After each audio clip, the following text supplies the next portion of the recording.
New Thought Media Network. We are a global broadcast network of positive music, media, and entertainment, inspiring humanity's evolution along the journey of enlightenment and creating a world of love, peace, empowerment, and prosperity for all. New Thought Media Network. Positively inspiring.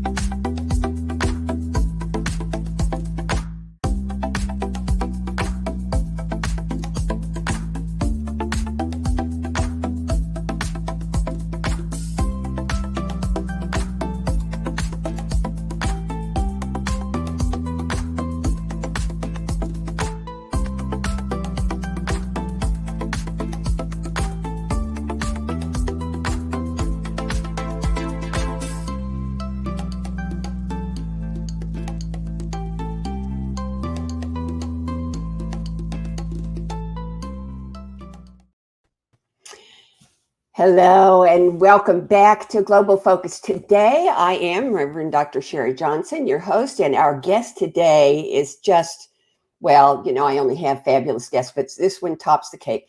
This is Reverend Christina Jones, who is a religious science CSL minister.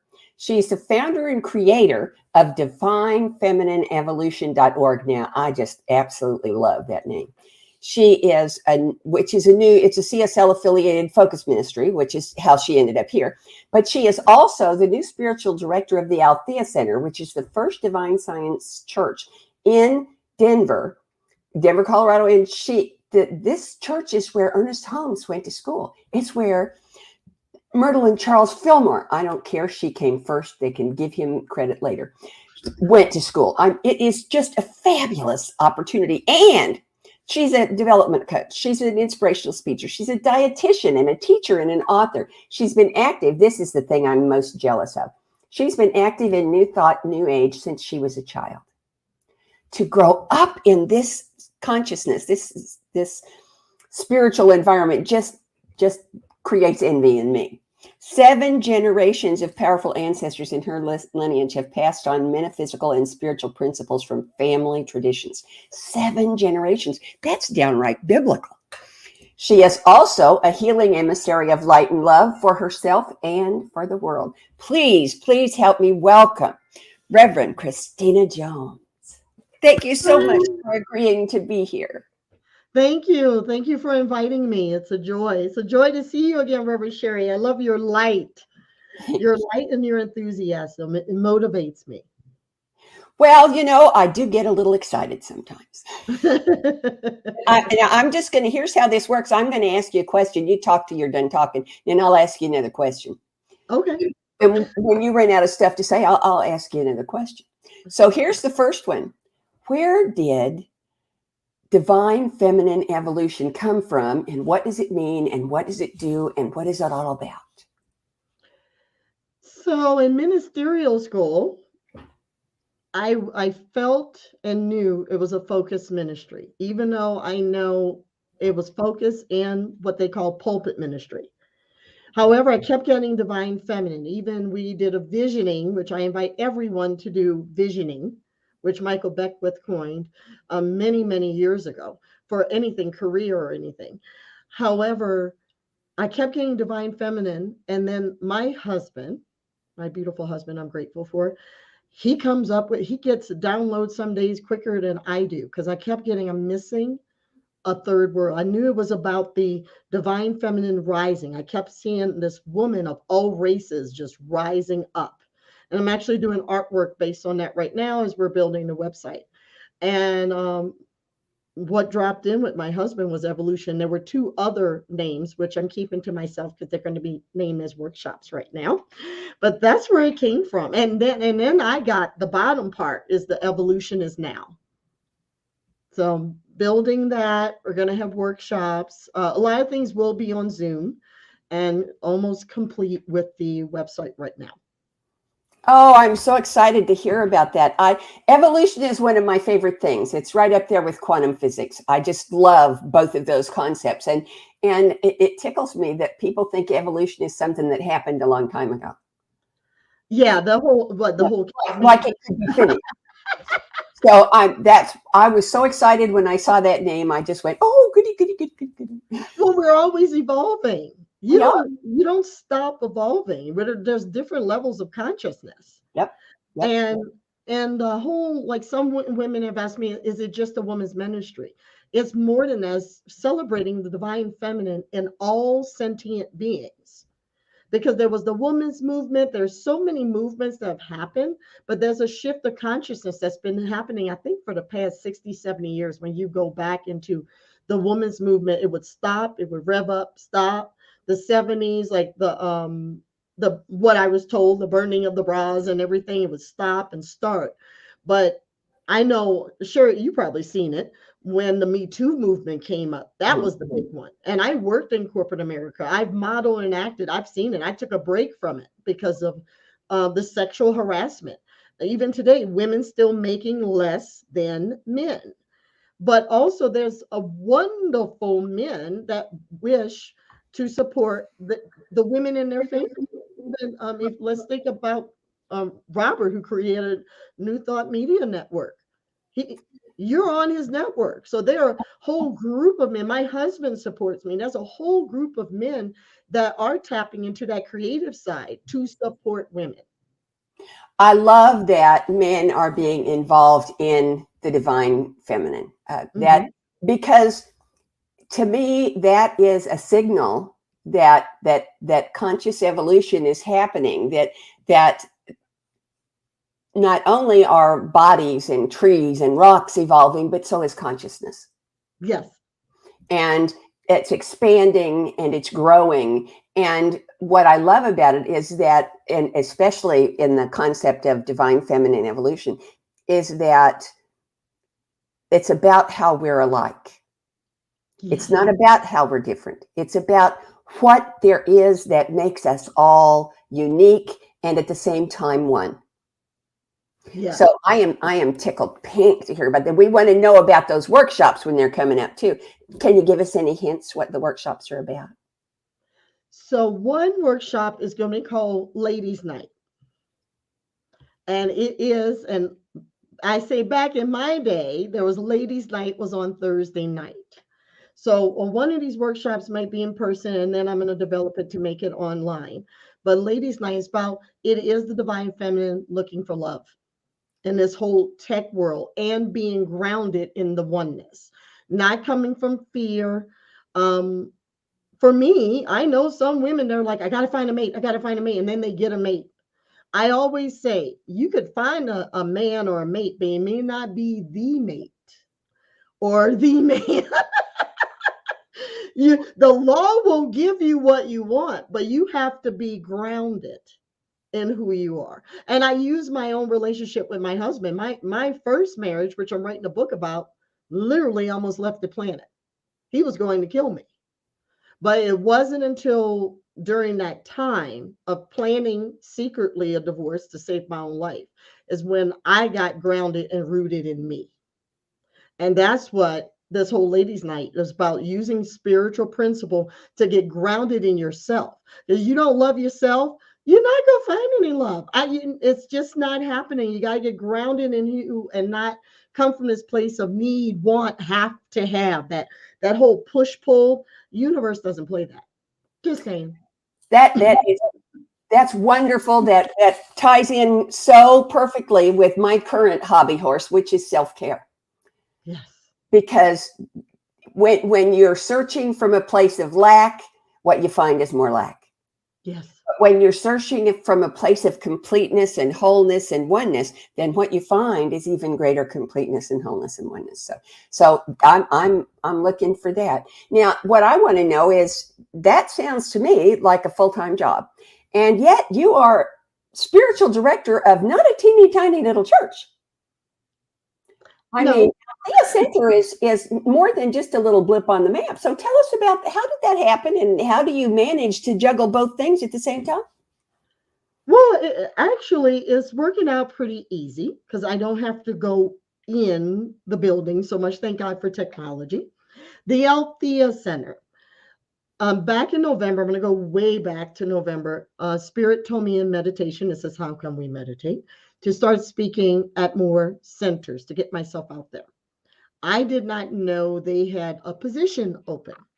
I spoke February 12th, walked through the door, well, actually touched the door and felt an energy. Walked through the door, up the stairs, and a voice said, "You're home," and smelled my mother, who was a metaphysician. And I started crying. I'm like, I gotta get myself together. Like, where's the room? Who do I talk to? And everything. And I'm shaking. And it's the first time I'm meeting some of the people there. And I'm like, it was like I stepped back into time. I grew up in New Orleans, so it's a beautiful old building and a museum. Now I've heard of divine science because Ernest Holmes was ordained as a divine science minister. I know that's Emma.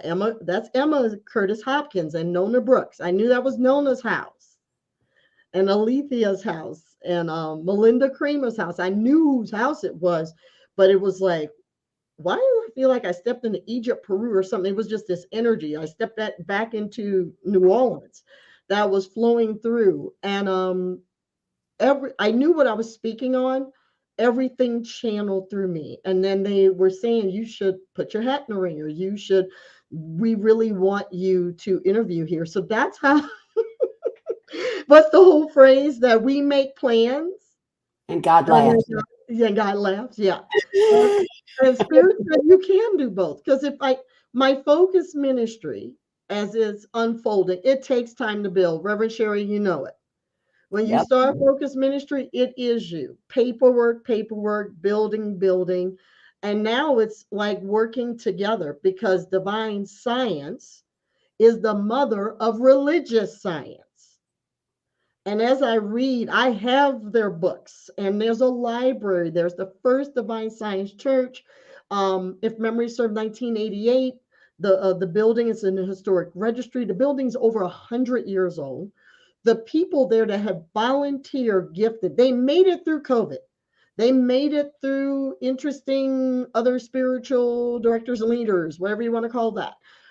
They made it and thrive, and it's over 100 years old, and the whole thing is an energy field.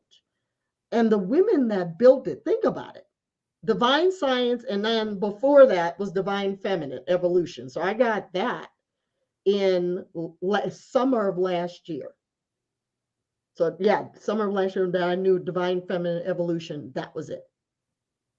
And then divine feminine shows up February. And then I was speaking there and went through it.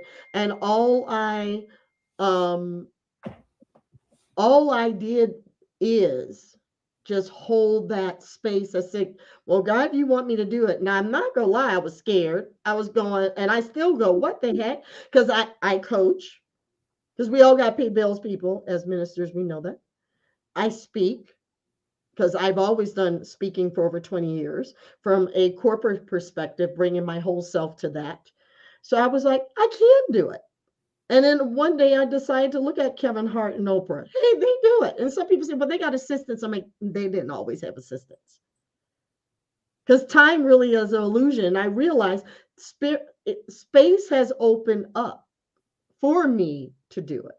And it's flowing. Everything's flowing. So that's, again, not pushing against it. And it's just it's home. The Althea Center is beautiful inside and out. And we stream on YouTube and on Facebook. I invite anyone, go to YouTube, see it. They have other talks. We have other events. This Sunday we're doing Day of the Dead, so it won't be my talking head there. We're doing something with Danny Stage, who has done it before. It's going to be an amazing event. So we're not always doing, I'll say, traditional Sundays. We're open at the top, as Ernest said. Very much. Now, I'm going to step aside from asking you questions because part of my focus ministry is something called the Spirit Online Directory. And that's where I have links for any new thought organization that offers spiritual practice online by Zoom. So all you need to send me your times and your links so I can put you on the website. Okay, question. I ask everybody, I can't ask you this because you already told me, but how did you get into New Thought? You were born into New Thought. Do you have any idea how amazingly blessed that is to be born into New Thought? Did you ever question that was your path? Did you ever wonder? Did you ever think you wanted to go explore something else? Or were you always at home in New Thought? Oh, I did question. I've had dark night of the soul. God and I have had, well, not God and I, me and God have had fights, arguments. God just listened. God just held the space. I didn't know it was called New Thought. So being born and raised in New Orleans, see, I didn't hear the words New Thought till I came to Colorado. So my time, it was called New Age. It was a New Age movement. All right. So New Orleans, I went to a Unity church, a Catholic church, and my dad was Methodist. But all of our friends were into Edgar Casey, Ruth Montgomery, Charles and Myrtle Fillmore, any psychic you can think of that was very mystical, and the Bhagavad Gita my mom read from, and including the Bible. So I come from a family that didn't want to talk about intuition, but it was right there. Even some families members now, they don't want to talk about it. They don't want to talk about it. And New Orleans is different than the rest of the United States. We have that old Marie Laveau and that old energy. There's stories of my grandmother doing healings. And the reason why it's 7 generations is because the stories, like some of my grandparents died over 100. So they told me other things. And there's other, and so when you start counting, one day me and my mom, my aunt, it's way back. And it's probably way back before that. And I think it's a lot like that for a lot of people, except families keep secrets, as we know, because traditional Christian kind of kept the peace. And as a Black woman down south, people, I mean, when I moved to the East Coast, I was called a witch by someone because I had crystals on. I didn't have a crucifix on, even though I had rosaries in my house. It was a different, and I still have rosaries, a different meaning for me. I love Our Lady Guadalupe, the Mary, the Black Madonna. I love all that. So my mom always had spiritual experiences, but it wasn't until she was pregnant with me. And they told her she would never get pregnant. I'm pretty sure a lot of women have heard that. Never have kids, never, never, ever. All this energy came flooding in. And my dad he was in the military, but he met people that were Rosicrucian. So I don't think he even told my grandmother. So if one of my family members here, this first time they're hearing it, we have books. I have old texts. I have old books that are out of print that my mom talked out of. So, and she used to hide books from me because I was that kid. And she's like, "You're gonna freak your kids." So she realized every time I read something, I would have these dreams. I'm like, "Oh, what was that?" So it was welcomed. Even though I went to Catholic school, I got kicked out of catechism. I was an altar girl, and I got in trouble with the priest because I'm like, the Bible says this, but you're saying this, and I'm confused. So it was normal and welcomed. And in my teenage years, me and my mom were homeless, everything teenagers go through stuff. That's when I took a break from even praying. I was angry. I was mad. I'm like, how can this happen when these two people are crazy? Dad with alcohol problems, mom emotional issues, you name it. And then having family members knowing that I was homeless, they didn't care. So I was angry. There was a, as my mom called me, ISIS firepower. I was angry. And she just waited. We still had the books because I have them now, and moved in with my aunt, and my mom started to teach again. And she just would leave a book out. I'm like, oh, yes, I am. So yeah, I stayed with it. I stayed with it. And even living in Maryland for me was hard because it's a different cultural background. Like it was hard for me to find a unity church. And when I asked people, oh, that's those crazy people. So I didn't know about religious science. I didn't know what it was until I got to Colorado and had a spiritual experience. Called my mom, who had a psychic that lived in Boulder that came from the Edgar Casey Foundation, and said, "Go to Mile High Church, it'll change your life. Oh, by the way, you're going to be a minister." I'm like, "No, I'm not." But I was called to ministry as a little kid because my dad did say, "You're going to be a minister or a Supreme Court judge." He always said it. Because I used to watch like Billy Graham and all this stuff. I was always seeking, and I realized I was seeking truth. And Reverend Sharri, the growth really starts when you become a minister. Well, yeah, it's like I used to tell them. I taught college for 35 years before I became a minister. And what I told my students then is absolutely the same story for ministerial students. And that is graduation is not the end. No. It's the beginning. And somebody said at the Emerson commencement last couple of weeks ago, said that instead of calling it graduation, he wanted to call it commencement, because commencement means the beginning. Yes. And I just love that, because we're never done. No. We're never going to be done. No. And it's important that people, that what I'm hearing you say is that even when you were struggling and seeking, you were supported in the seeking by your family. Yes. That is just, I mean, in my dark night of the soul seeking 7 years, I didn't have anybody but my 2 little kids and me trying to figure out what was going on and who he had got, So I just so celebrate the blessing that you had in that upbringing of spirit being all around you and in you every moment of your life. That's just amazing. So how do you pass that on? By doing what I do. I wake up in the morning, say thank you, because there have been times I've almost left this planet. And I say, God, how I got it from Wayne Dyer, because Wayne Dyer said before his feet touched the floor, how do I serve? And then I changed it a little bit. I heard Wayne Dyer actually say that at Mile High Church many years ago. And I changed it. I'm like, wait a minute. I've been serving my whole life, and I have. I started working at 14. I went to private school, had a scholarship, had to drop out, whole other thing, sent myself through colleges and different degrees and everything.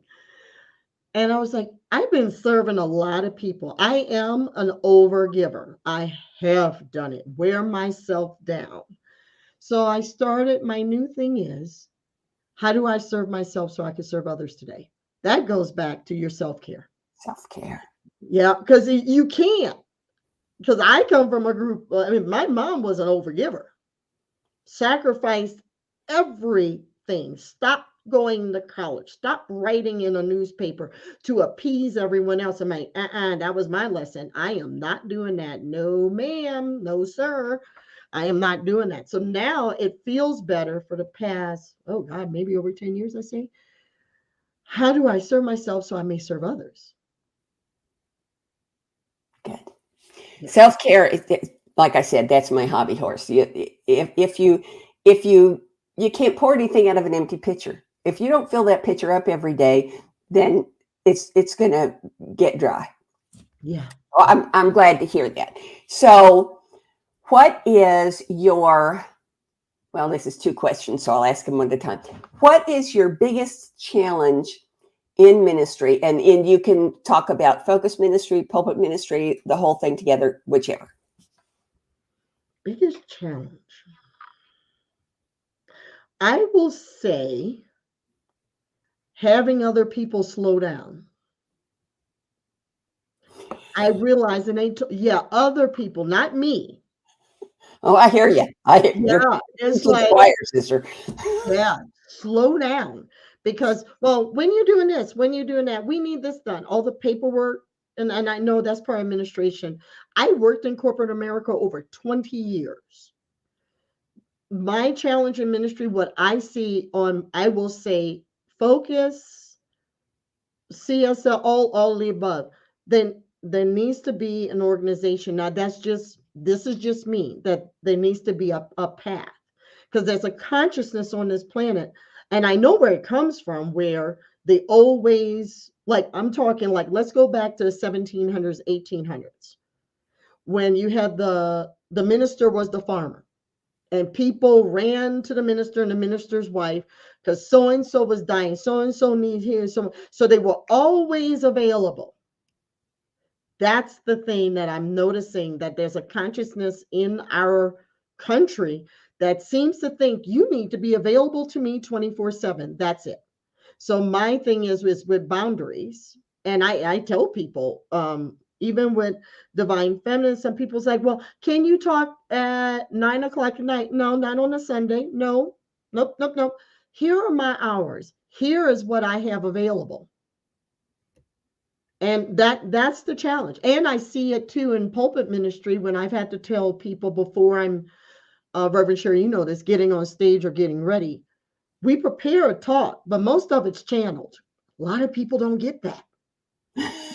They don't get that. It's like, you think you don't get that. It is 6 to 8 hours. Yeah, it's maybe 20 minutes. But there's a whole process of you being a Sunday morning. I get stuff. Reverend Sharri, you know that. We get stuff all the time. Like, okay, that went out the window. I was going to say that's gone. And there's an energy, there's an exchange of energy. And I think our society don't even understand that with Catholic priests. I used to see the Catholic priests get ready, and they had their frankincense stuff, and they would be exhausted. I get in ministerial school when Dr. Roger Teal told us, and the other ministers told us, why they take off on Monday, and people want you to pick up a phone at 9 o'clock. Like, no, no, no, no, no, no. I'm tired. So they don't understand, because most people don't understand ministry. And it's not to make it wrong. That's the challenge. And I think that's what the good news about Zoom and all the technology, I think people are starting to understand that this is not a hobby. It's a real calling. We're not doing this for a Rolex at the end at the end of a job. Because a lot of people, when they leave work, they're home. We're ministers 24/7. Yep. All the time. I remember the joke from the previous century, and way back in the previous century, of somebody asked little Johnny what he wanted to be when he grew up. It was a career day, and Susie wanted to be a nurse, and Billy wanted to be a doctor, and so wanted to be a fireman. And they go down the line, and they get to little Johnny, and he says he wants to be a preacher. And the teacher goes, "Wow, gosh, that's wonderful. You really feel called by God to be a preacher?" And the little boy says, "No, I just only want to work one day a week." And I'm sure there must be somebody on this planet who's a minister who only works one day a week, but I don't think I've ever met him. Or I haven't met that person. So because as you point out, people think of ministers as on call 24/7, 365, and get really testy with you if you tell them that's not the case. Well, yeah, they really don't. And even though I would say, going through homes for ministerial school, and my regional chapter was Mile High Church in Lakewood, when they told us the people aren't going to get it, I heard it. I really heard it. I know, but until it's like, no. So it's been like, even with the divine feminine evolution, it's so great. I got practitioners call me, well, when can we do this? And when can we do that? Wait, because I do have a coaching business that has to pay the bills. It's me. Someone's like, when's your website coming? I say, I'm working on it a little bit at a time, because it's me. I don't have the money right now. Like, someone wanted to do my website, they're going to charge me $6,000. Nope. Got to do it myself. Now, if someone wants to donate $6,000, I accept it to do the website, or donate the time. I accept that. That's what, and the misnomer, because that's the whole thing too. People see Joel Osteen, Joyce Meyer, T.D. Jakes, Michael Beckwith. Oh, you must be rich. I have had someone think that now, since I'm at Althea, you must make over $150,000 a year. I'm like, where is it?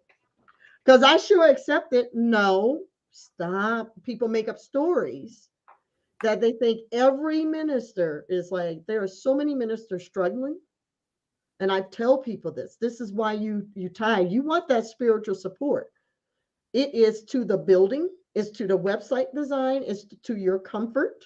It's so Robert can have Dr. Robert, New Thought Media Network. So Sharri could be here. It's like this whole assumption that ministers are rich. We have bills like everyone else. We have things that when the fuel goes up, when everyone else goes up with me too. I have a friend, retired Unity minister named Jim Rosemergy. I met him when I went to graduate school back in 1982, and he had a little tiny church in Raleigh, North Carolina. And he wrote a whole lot of really wonderful books, but one of my favorites is called Even Mystics Have Bills to Pay. Amen. I got to get that book. Mystics have to pay. And people don't, they go, really? People see that title and they go, really?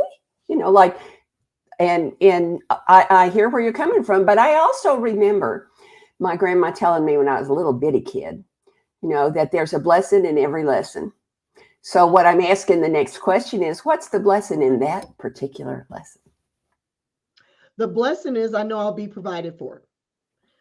Being homeless and having family members that knew about it and did nothing to support, there were blessings, law of attraction stuff. When I go back, it's like every time things were provided for. And still now, I went out December 31st. We live in the mountains, and I said, okay. And I said, Jesus, okay, Jesus. You say I got divine feminine evolution? Show me what it looks like. Show me where you want me to be. Show me. Every place I called to speak at a church, it came in. Other speaking gigs. So that's the blessing. The blessing is in the lesson. So I know as I walked away from a 6-figure job in corporate America, the money shows up. It's working towards it. As long as I stay the course and trust, because God does make money. Money does grow on trees, y'all. I'm gonna tell y'all. There's a paper, there's like a silk fabric there's wood and silk fabric in our money. And it does say, in God we trust. Even if everything turns to Bitcoin or digital, whatever, there is something backing it. And even though the gold doesn't back our dollar anymore, that stopped in 1975, there's still a frequency of that. It's still there. Currency, which we will be doing. I am starting an affirmative prayer class at Althea Center. And come March, I got a money class that's starting. So it's about recognizing that I've seen spirit provide. So the blessing of going from, I say, kind of a middle class family to losing everything like that, which was physically out of my control because I was a kid, it has taught me to trust in the divine. I'm great at money management. I could find money. I manifest clothes through thrift shops, organization. Oh, yeah. I have learned so much. I've read Rich Dad, Poor Dad in my 20s. I made money in investments in my 30s. I know how to flip a home. So if I didn't go through all that, that made me who I am today. I know how to go through a financial audit. Okay, so having people say you must be rich made you say yes, I am. Yeah, I say it. I've had people assume that, which I accept. There are some people when we moved to the mountains. Oh, you bought that 1,000 acres of land, and there are people that at the time was at another spiritual community, Mile High, and I'm like, no, and they argued with me. I'll never forget in the sanctuary. No, you don't want Greg and I. You don't want people to know you guys are rich. And I laughed. I said, hold it. I did not buy that 1,000 acres of land you're saying. I did not buy it, but I said, hold that. Because it's 3 acres. No, but then my old coach told me, you're carrying in the frequency of it. So now when people assume, oh, those 2 BMWs in the parking lot, aren't those your guys' cars? No, but thank you. Well, the answer is not yet. Yeah, not yet. Hold it. So now I allow people to make up those stories. I'm not going to correct them and say, if you're cool enough for me, yes. I say yes and more. Absolutely. Yes. So I'm going to ask you some questions that I ask all my guests. And this is the first one. Is there anything that you want me, the world, the folks who are watching this, the folks who will watch it later on YouTube, to know about you, about the Divine Feminine Evolution, about Althea Center? Anything that you want us to know that I haven't asked you about? Okay. That's what Spirit said. I just got something. Whatever we see, I am an intuitive. I am a clairvoyant. It's hard for me to say it because I've been hiding it for years. Things will get very interesting and challenging on this planet. Hold the line of spirit. This too shall pass. And it's okay to cry, even if you feel the energies on the planet. Ask yourself, why am I feeling angry? I have people saying I'm feeling stuff. I'm like, we are really feeling the oneness. So with that, chant the word love, because everyone says peace, and I believe in peace, but love is a higher frequency than the word peace. We're in a new dimension. We're moving in it quick and fast, and everything, all the muck is coming up. All the muck is coming up, and we are evolving, and we all are to practice what not only we preach and what we pray, but to feel into it, even when you don't see it. That's what everyone should know. That's what Divine Feminine Evolution, that's what unity, religious science, Althea, it's all oneness. Hinduism is about oneness. Yeah. So even when, as we see the Middle East and we see Ukraine, even when we see the tribes in Africa and what's going on in Haiti and Central America, we can hold the oneness because it doesn't take a billion people to change the frequency. It's like less than 200,000 people. Hold the line of a golden thread. The shift of consciousness is here. We're going through the birth canal, and we're going to come out in love and light. That's what I want everyone to know. Okay, good. All right, so next question. How does what you do as the spiritual director of Althea Center, as the force behind divinefeminine.evolution.org, as Reverend Christina Jones, how does what you do and how you be encourage, enhance, support, pick your own verb, conscious evolution?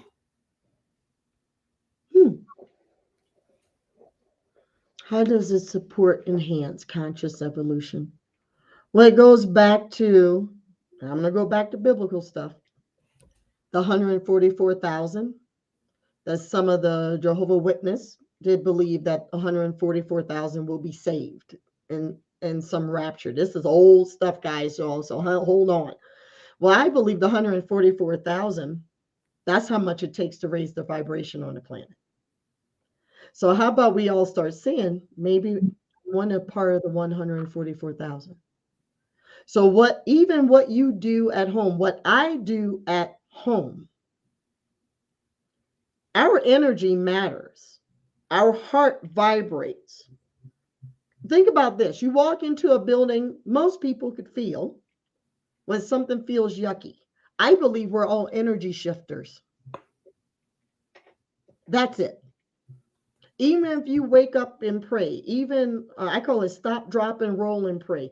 Even if you see someone arguing at a grocery store, I went, and I heard it. I was like, oh, there's 100 miles screaming at the grocery store. I'm going, okay, just breathe.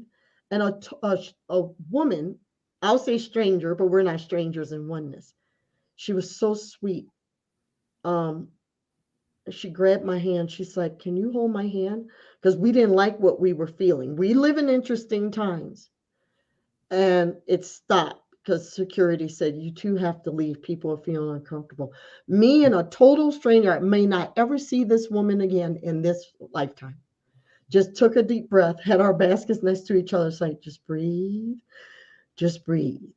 That's what I feel, divine feminine.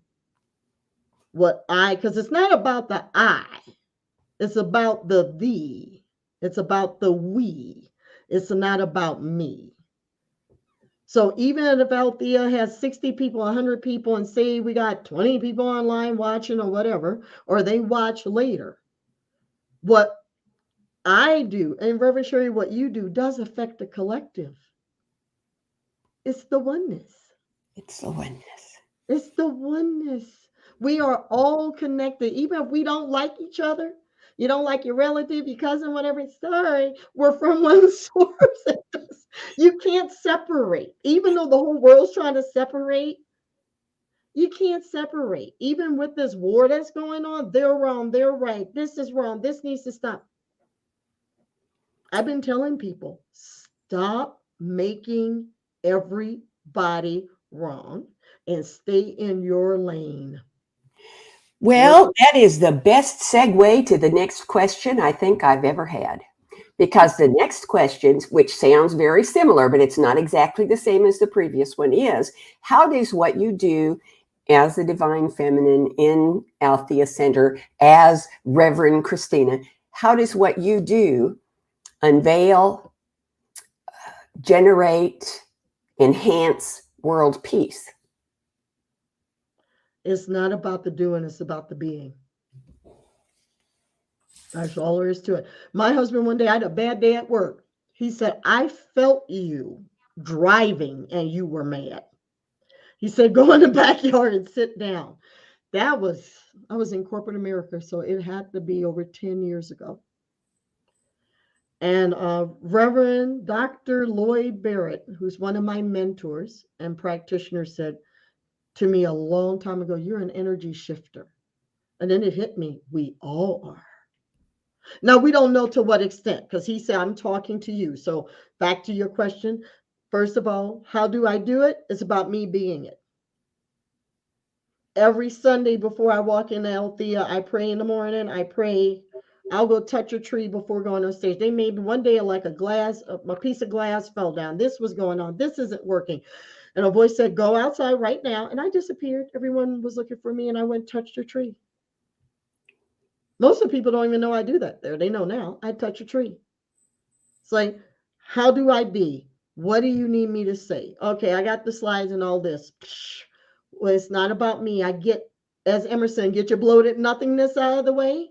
I get my bloated nothingness out of the way. A spirit said, stop beating yourself up about the website. Just do it. Just be it. Have a Zoom thing. Just build the momentum of it.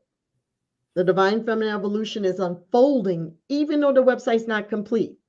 So that's me being and letting go of the judgment.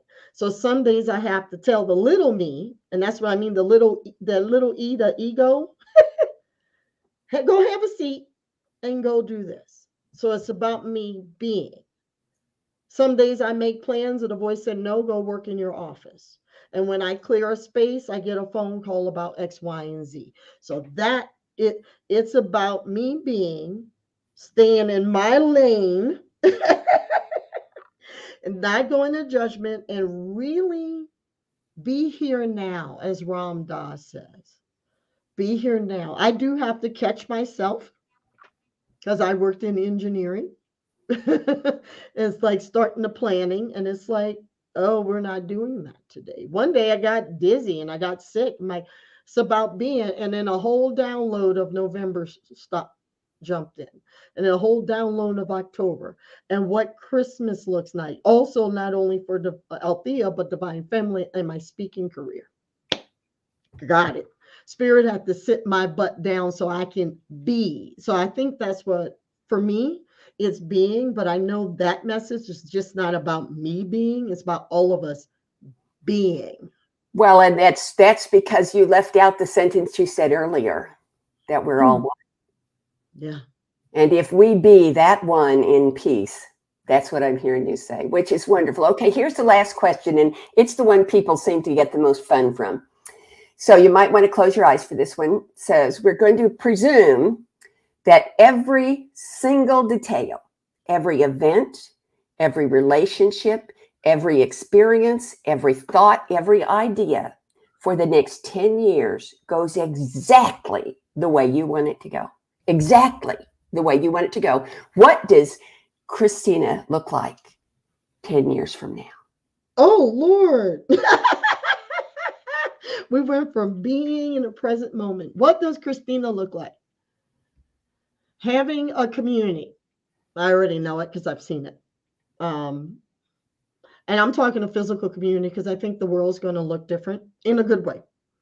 And what I mean by that, a community of thousands of acres of land and working with other people in New Thought, other whatever they were, because I think the word religion is going to go away. I think we're going to go back to home base, so to speak. If we go back to Hinduism, Egyptology, and whatever else is unfolding. So what it looks like for me is being in community with people like us and fulfilling that vision, the vision that I got when I moved to Colorado 24 years ago, of showing me rolling hills and yurts and organizations all working together in community. That's me 10 years from now. Oh, I'll take an order of that. Thank you very much. It's about true community, not just saying. No, I understand. Community is the thing that matters most to me, too. I understand it. I hear you talk. Your one retreat center. When I saw your retreat center, that's what it's supposed to be. I really feel I spent time in Damanhur, Italy. The time I'm taking a group to Peru, and they get it.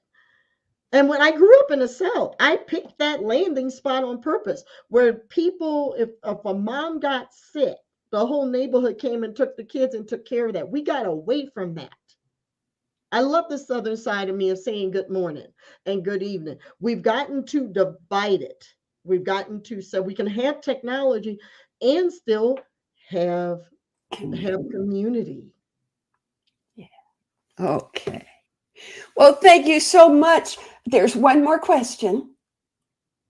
Will you come back? Yes. Okay, hold on. Because when somebody says yes, the first thing I do is pull up my calendar and book them. Okay. Because I don't want to miss out on having somebody show up. So here we go. Hold on. The very next opening that we have is on, are you ready?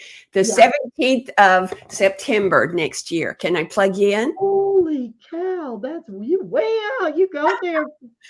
Well, I don't let people get away. You know, if they say yes, I snag them right away and put them back in. Snag them right away. Yes, I can. Oh, thank you. I'm putting you in right now. You are officially booked. All righty. And next week, folks, you do not want to miss this show. We're going to have a guest who is going to be visiting us from Canada. Reverend Steph St. Amand is a character and a half. She has all kinds of cool stuff. And she has a different take because she's from north of the border.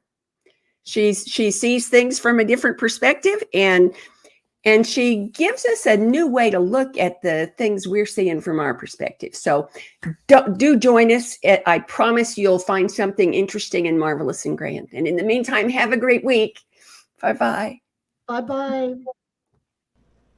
Please help us say thank you to our organizational sponsors, including the Hepperlin Foundation, Affiliated New Thought Network, International New Thought Alliance, Science of Mind Archives and Library Foundation, Center for Spiritual Living Denver, Center for Spiritual Living Midtown, New Thought Philadelphia, Planned Happiness Institute, Summit Center for Spiritual Living, One Heart Retreats, Center for Spiritual Living on the Lake, Unity Spiritual Center, Kitchener, Om Center for Spiritual Living, La Mesa, Satya Center, Center for Spiritual Living, North Jersey, Unity of Savannah, and Center for Spiritual Living, Seattle, as well as all of our individual donors. Thank you for making New Thought Media Network a place to be. Please come be you. And remember, like, share, and subscribe. New Thought Media Network. Positively inspiring. Amazing. Amazing. You will do amazing things. Amazing.